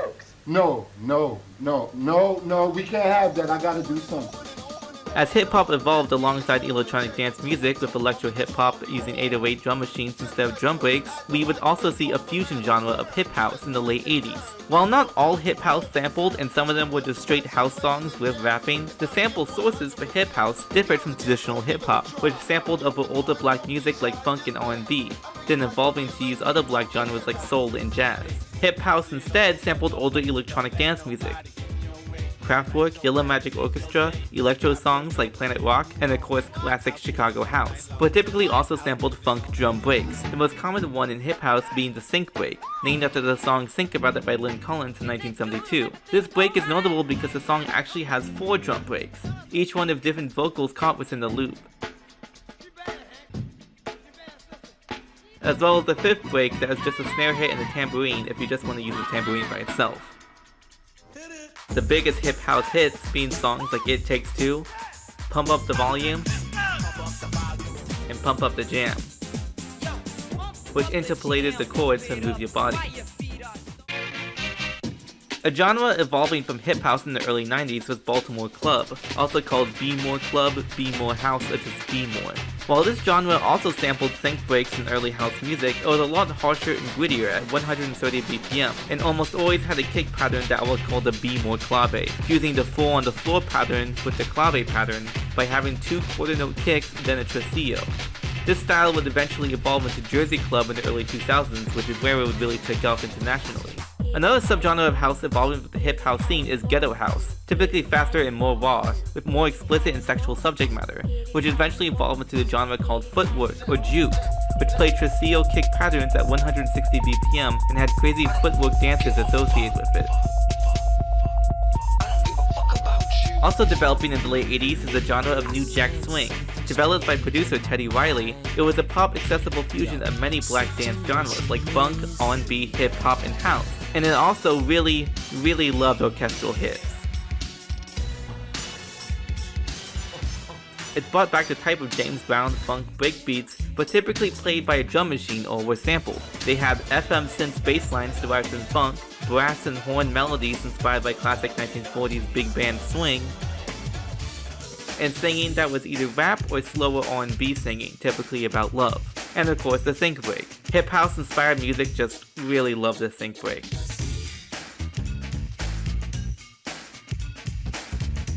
As a heavily used FM synthesis for its sound, it surprisingly translated really well to the FM sound chip of the Sega Genesis, and was a huge source of inspiration for Genesis video game music, the genre often associated with Sonic the Hedgehog. Well, more so the music of Sonic 3, which Michael Jackson worked on. Sonic 1's music drew more from Yellow Magic Orchestra than anything else. Moving away from hip-hop, but important to understand before talking about rave, is Italo house. Evolving from Italo disco came house music with a huge focus on the piano, taking it further than Chicago house ever did, and developing it into a science, as well as diva vocals, both of which can be heard on the Italo house hit Right on Time, which sampled the acapella from Love Sensation. The distinct house piano sound came from the Korg M1 synths, which came out in 1988. Most synthesizers did not have very realistic piano synthesis, so the Korg M1, which actually used samples, became the piano sound of choice, as well as the Korg M1 Organ 2 preset, which was heavily used in bassline and chords in house music.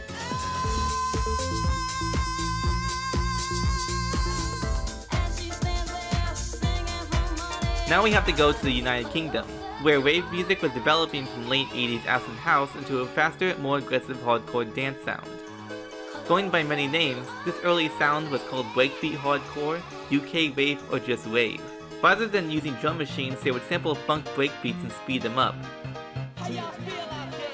from 120 to 160 BPM, increasing their pitch and making crowds go wild. These genres would just loop the breaks as it is for the duration of the entire song while adding some rave stabs, which were often sampled synth chords played like a melody. They could also have Italo house pianos and lots of samples. Sampling technology was finally at the point that you could load lots of ready-made samples, with a lot of these being single phrases repeated rhythmically like early Chicago house, but often sampled lines from other sources such as lines from action movies. The big sampler synth for this was the Roland W30, which could have multiple samples at the ready laid across the piano roll.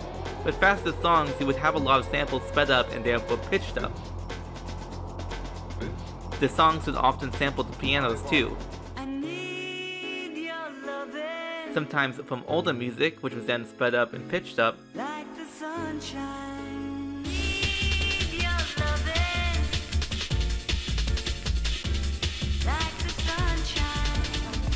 older house and Italo house songs,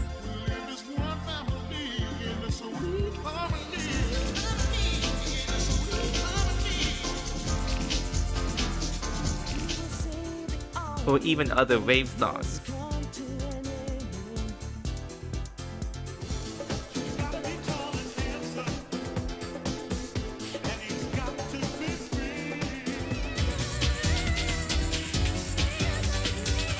This is where groups like The Prodigy first started before helping to create the genre of big beat in the late 90s.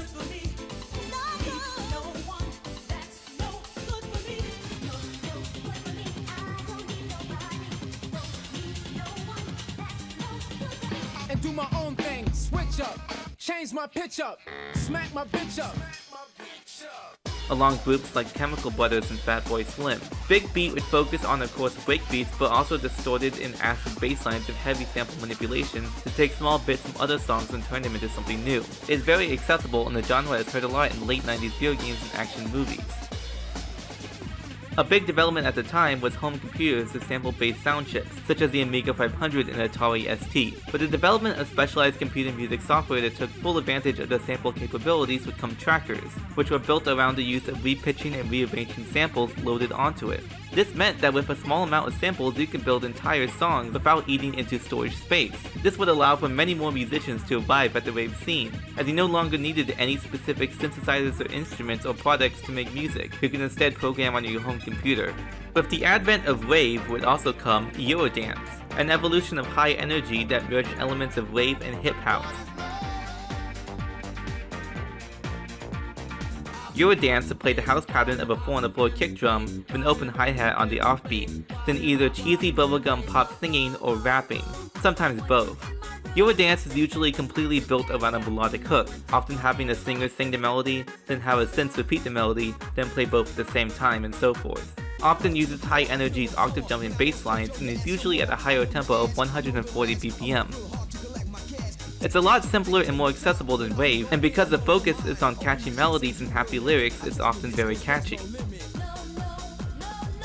The breakbeat hardcore sound would develop into two different styles, one taking the sound of rave even further with the genre of happy hardcore in the mid-90s, going even faster and more cheesy, with a focus on happy uplifting vocals and melodies, as well as some faster and more manipulated breakbeats. And then the genre that focused on the breakbeats jungle, which would take these breaks and highly manipulate them, chopping them up and rearranging them to make new beats entirely. The melodies were stripped away, and all the music had was complex drum rhythms playing over deep, powerful bass lines evolving from bleep techno and Jamaican sound systems. Sometimes they would use re-spaces or sampled 808 kicks that were then re-pitched up and down to make bass lines. Wagga Jungle specifically was developed by Jamaican immigrants in the UK who would toast and rap over these songs that were nothing but complex drums and heavy bass, which is why it would eventually develop the scene we now call drum and bass. This type of Jamaican toasting was developed from sound system clashes but became its own music in the 80s, in the genre of dancehall. Dancehall being 80s reggae but faster with sound clash toasting over it, which in the late 80s evolved into Wagga, reggae without the E. Wagga is a more hardcore dancehall with digital instrumentation going faster and using lots of sampling as influenced by hip-hop. Dancehall style rapping can be heard in a lot of UK hip house and Eurodance, and its influence has spread to many genres, not so different from rap. Wagga Jungle would typically use lots of Wagga tropes and samples, often referencing sound clash culture in songs by mentioning selectors and similar sound system terms. It is in this type of music where thousands of records are created using a small collection of drum breaks for all of them. The Funky Drummer and Apache were popular choices, but the two-door Advisor Dominance or Lynn Collins' Think About It, the second most sampled song of all time, and Amen Brother by the Winstons, the most sampled song of all time. But why these two? In fact, the Funky Drummer sped up sounds a lot like the Amen break, as proven by all the people confusing the two with each other. And the Apache is longer and seems to have more complexity. Well, let's start with a sync break. While other drum breaks are one bar looped endlessly, this song has 4, technically 5, drum breaks. When sped up to around 160 BPM, the typical speed of jungle, it goes up around 6 semitones and sounds like this. So you already have 4 variations of the same drum rhythm, allowing people to pick and choose kicks, snares, and snare rolls from any of the 4 breaks. If you wanted a break without any vocals, you could take a kick, often the kick from break 3 as it hits the hardest, and layer on top of the kick of break 2 and use break 2 snares. It's very interesting that this little vocal shouts just so happen to be caught within the breaks. You would think they were undesirable, but over time producers came to love these vocals and would often just keep them in, or use them completely removed from the drums at all.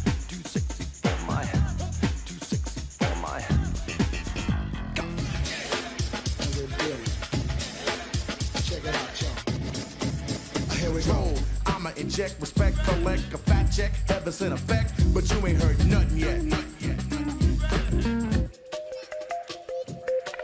Compared to Funky Drummer, Apache, or Amen, the sync break is actually the simplest construction-wise, as it's just a kick in the 4th quarter, a strong snare hit on the 2nd, a snare roll of 3 smaller snare hits in the 3rd quarter, and a final strong snare hit on the last quarter. However, what that does is make it a lot easier to take out individual kicks and snares that you want and rearrange them, as they have a lot of empty space between them. Compare that to a more complex break, and trying to get a kick or a snare without accidentally getting something caught within it is more likely and therefore more difficult to cleanly take out. So the sync break was favored among these jungle and drum and bass producers because it has 4 variations of very clean and spaced out kicks, snares, snare rolls, and even small vocal shouts to mess with. In the high frequency range is a tambourine. However, it is very easy to remove if desired by EQing out the highest frequencies, or to use a tambourine of the 5th break if you want it by itself. The Amen break is actually 4 bars long.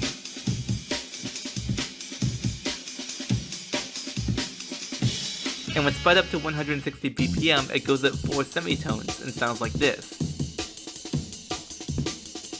You definitely recognize the loop of bar 2, which is used by itself without manipulation in a lot of hip-hop and breakbeat hardcore records. But that is not actually the reason why it is the most sampled drum break. It's actually because of this part toward the end.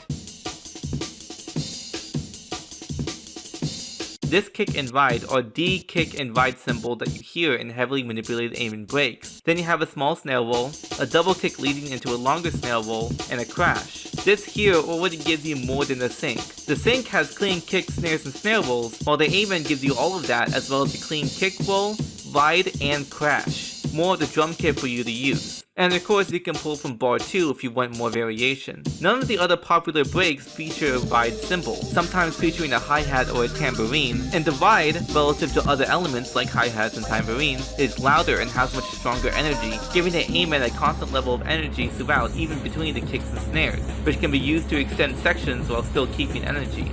So many people who wanted to make fast music preferred it over a break with lots of empty space between it. With all of these elements in just this end bit of the 4-bar loop, producers can rearrange them to extend the Amen continuously with constant variation in ways other drum breaks simply cannot. This is why the Amen has become the most sampled drum break and the most sampled song of all time. A good example song would be Renegade Terrorist. Here the song directly samples the bass line from Reese, EQing out all the higher frequencies, then plays a sample at different pitches to make a bass line. Then comes in the end bit of the Amen break, with the kick and ride repeated twice at the end. Then on top of that is the Synthwave, rearranged to repeat the snare roll multiple times before ending on the strong snare on the 4th hit.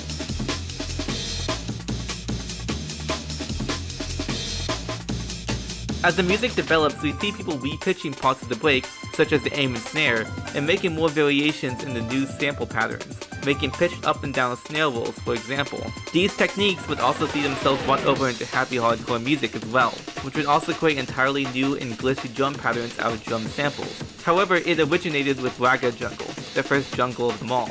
Jungle and drum and bass did use Amen the most. However, there is still a lot of great and popular records using many other drum breaks, and to act like the Amen is the only one is a huge disservice to the genre as a whole. Here are some examples of other drum breaks and songs that use them.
Later on, drum and bass music evolved to the point that you would have people fuse elements of multiple drum breaks together, with breaks like the Trayman, which fuses the Amen break with the Flow break from the Alex Reese mix of Model 500 The Flow, and the Samurai break from Photek 7 Samurai, which itself was a rearrangement of the Tighten Up break from a James Brown record.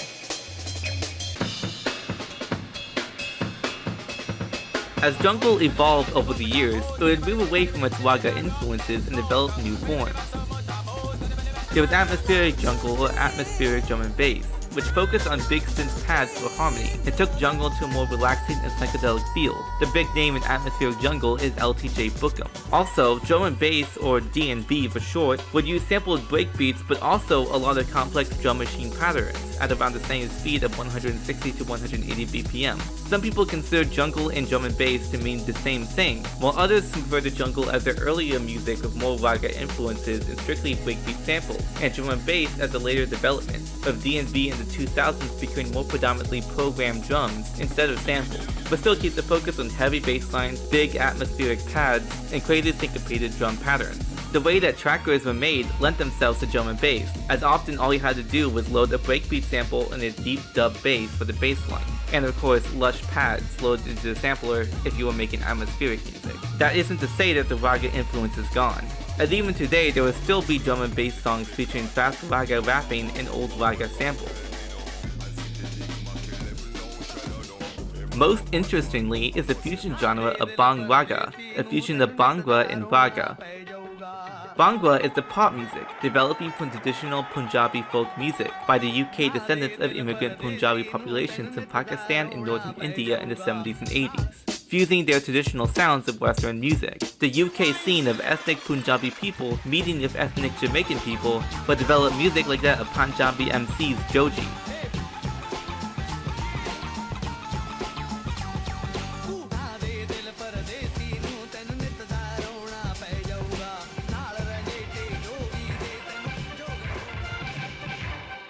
Industrial music is an experimental style of music that draws on harsh and transgressive sounds, first developing in the 70s in the UK and Germany, influenced by music concrete, Kraftwerk, and noise. The style of music differed vastly between artists, and is too broad to cover here, but the main idea behind it was to use non-musical elements and non-instruments to make music, exploring dark themes of the industrial sounds and rebellious philosophy. Coming out of this in the 80s would be the genre of EBM, short for electronic body music, pioneered by acts like DIF and Front 242. While they would use a lot of similar industrial sound design, it evolved to use synthesizers to develop dark and distinctly German sounds and rhythms, with repetitive synth bassline and unique industrial percussion in the drum, making a more danceable form of industrial while still drawing from Kraftwerk and their philosophies but in a completely different way than Detroit techno. Some of this EBM influence can be heard in Depeche Mode's mid-80s work, and other UK synthpop acts.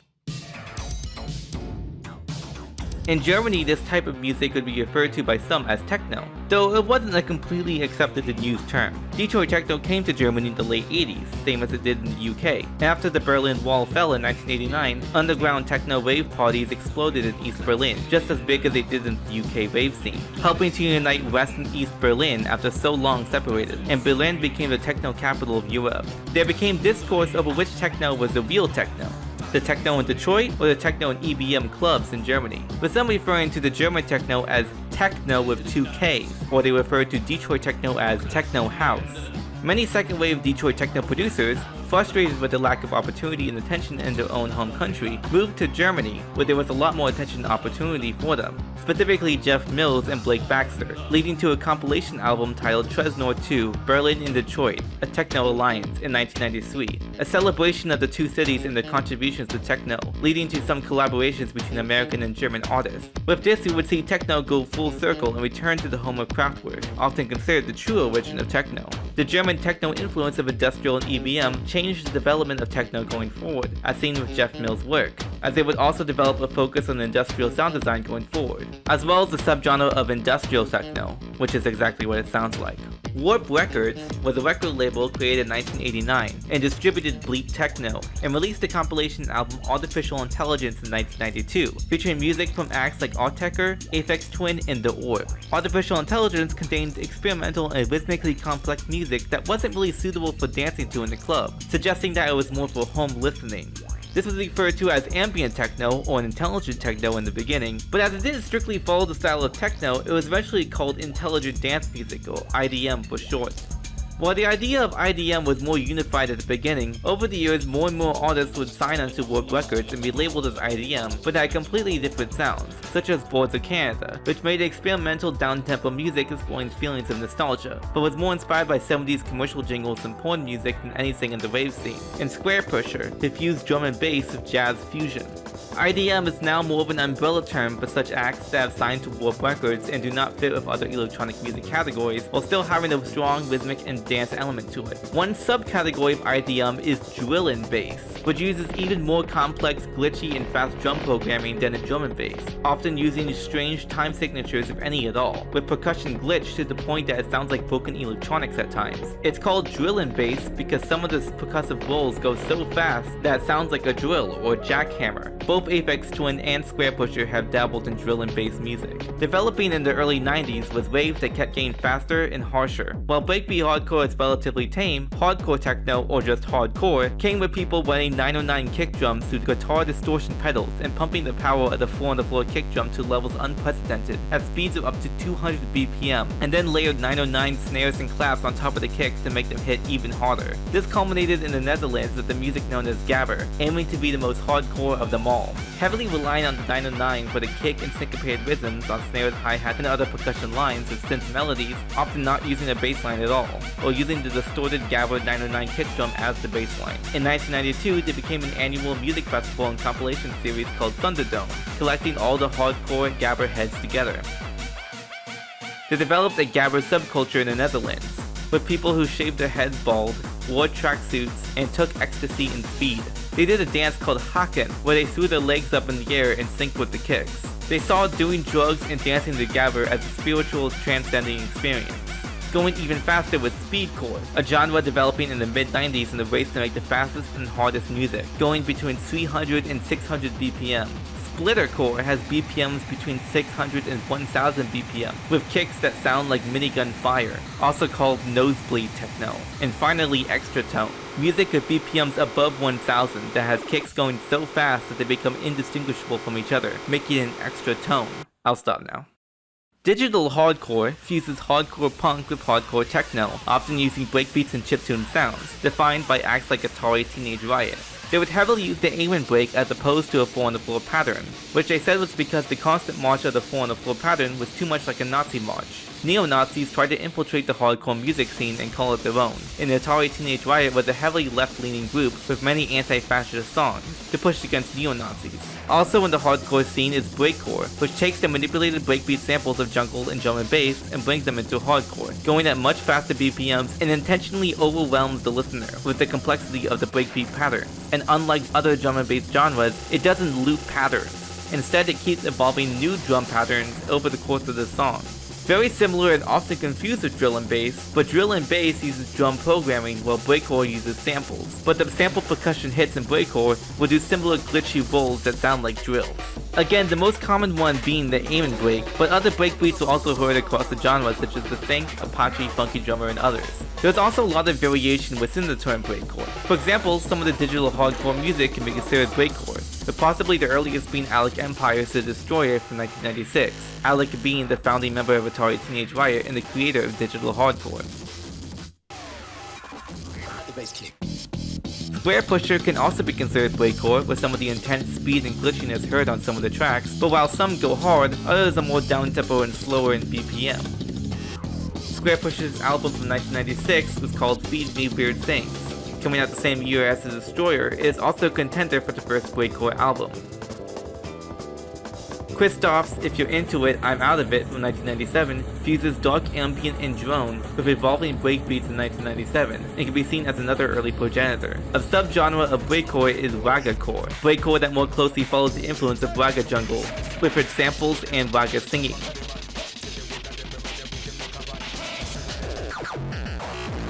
Another breakcore producer is Phoenician Snares, which did harsh breakcore sounds with samples and heavy distortion starting in 1998, but in 2005 came out with Ross Sealag, which sampled and rearranged many classical songs and threw breakcore on top of it, with most of the album in 7/4 time, which helped put breakcore on the map with its unique fusion of classical music and breakcore. Others evolved into a more happy hardcore and mashup sound, using many other songs and samples in the music to throw the audience off guard and aim for a more humorous and fun sound, developing around 2004 with acts like Sick Boy and Shit Match. While the genre was already sample heavy, this subgenre of mashcore, mashup breakcore, focuses on fusing popular but unexpected songs together with breakcore, which would gain popularity online with internet-focused mashup artists like Renard and Goreshit. Related to mashups is the genre of Plunderphonics, an experimental form of sound collage exploring the limits, legality, and complete reinterpretation of sampling through their work, coined by John Oswald, who released the album Plunderphonic in 1989, where each song only used material by one artist. For example, the song Dab, which was a complete rearrangement of Michael Jackson's Bad. In 1993 released Plexture, which goes even further in using hundreds of samples in a single song. While hip-hop typically uses 1 or 2 samples for songs, sometimes going up to 4 or 5, DJ Shadow started to make an instrumental hip-hop album made entirely of samples, which he made in 1996 with only an Akai MPC-60 using a large collection of cheap records he collected. While John Oswald's work was more of an experiment, DJ Shadow made it musical, using over 100 samples across the whole album. In house music, we would see an evolving genre of disco house, which would usually sample one loop from a disco or funk song and then build a house song around it. But then would come the genre of French house, which added filter sweeps and developed the loops with more manipulation. The big example of this is Daft Punk's Discovery in 2003, which did more advanced sample manipulation to make some of their songs, a love letter to old disco and funk music. Developing from these production techniques would come Electro House, also called Swedish House, because of acts like Eric Prydz and the members of Swedish House Mafia. But it is defined by the 2007 album Cross by Justice, who evolved the French house sound with big synths and more polished and tight production, while still using lots of disco era and style samples, but not completely relying on them, being more transformative. A subgenre of electro house is complextro, a combination of complex and electro which utilize glitchy chopped up rhythms. But please don't confuse electro house or electro clash with 80s electro, please. Also pushing the Plunderphonics idea was On a Trick's Point Never under the alias of Chuck Person, releasing some loops and music videos on the YouTube channel Sunset Corp in 2009, with the first two Vaporwave songs being Angel and Nobody Here. Then in 2010 releasing Echo Jam, an exercise in Plunderphonics using chopped and screwed methods and often looping songs in very strange ways. Rather than be clean loops, they would feel a lot dirtier and almost like a mistake with the hard cuts. The next year, released under On a Trick's Point Never, is the album Replica, further defining the idea of Vaporwave with its more complex production and ambient glitch tendencies. This would proceed into a lot of Plunderphonic subgenres of Vaporwave, such as Muzakcore or Mallsoft, focusing more on the sound of smooth jazz and commercial music, with the name Muzak referring to an old American company from the 30s that made music with the intention of being background music for offices, restaurants, and stores, citing studies that undistracting background music helps productivity. Since they are made for passive listening, vocals and complexity were avoided. This is also known as elevated music, which was also stole by Muzak, basically aiming to be the most inoffensive music possible, with smooth jazz being the background music of choice in the 90s. This was often the source of samples in Vaporwave. There was also subgenres like Utopian Virtual, defined by Farsight Virtual in 2011, which didn't rely on background music samples, but instead emulating the sounds of 90s computers, ringtones, and simulation games like Second Life and SimCity.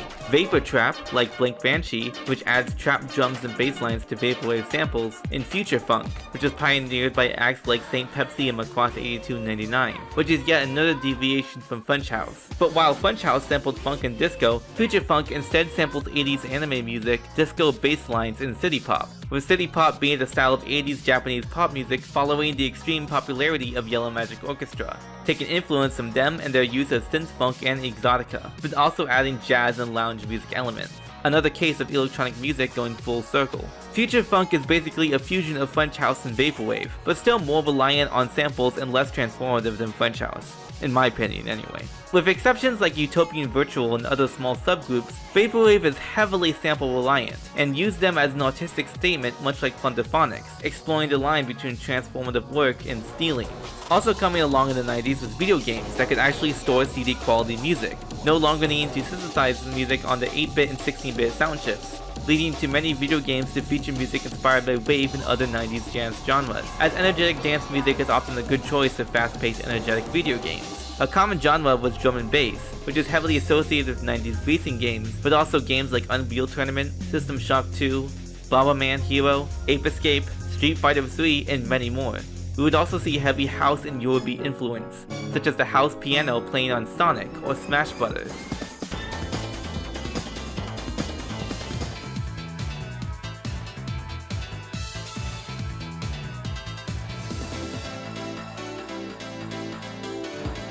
There is a lot more I could cover, but I decided to stop here, in the 90s.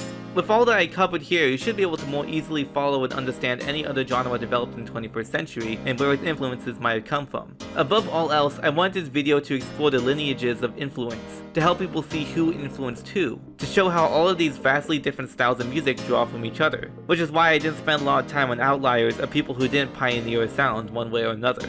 Music doesn't come from nothing. It all follows ideas put by the people before them, and don't be afraid to draw from that. This research project of mine came from a deep love and respect for this music, and I wanted to share it with others, as unfortunately a lot of music nerd culture that I've interacted with just doesn't care or respect dance music. But dance music is some of the most important music of all.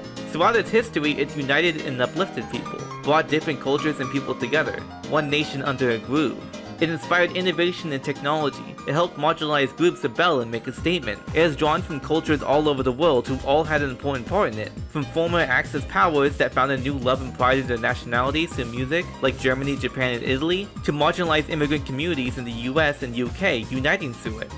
Dance music has explored many complex emotions, not just simple happy or sad ones, from complex harmonies and rhythms to unheard of sound design, and it would find the soul in the machine. If you liked any of the music you heard here, I urge you to look into these artists, as I like and recommend pretty much all of the songs I used in the video. The video already has a lot of copyright claims, so there's no guarantee it will stay as it is. It might be muted or blocked in some places. That's also why I often talk over the music, as talking over it prevents it from getting claimed. But there is still a chance the video will be taken down, so you have my blessing to download or re-upload it to other places in case it does get taken down. I just couldn't properly show the history without using all the music that I did. I also will absolutely not get ad revenue for this 2-hour endeavor of passion. So if this video helped you at all, even just finding more music that you love, consider supporting me on Ko-Fi or buying my albums on Bandcamp. They're all like $3 each. Very amateur stuff, I'm self-taught, but you know. I love comments and will respond to them. I don't have a lot of people to talk about this stuff because no one else listens to my kind of music. Hopefully this video will change that. And you can also talk to me on Twitter or Discord. This is Forrest Whitaker Topa, signing out.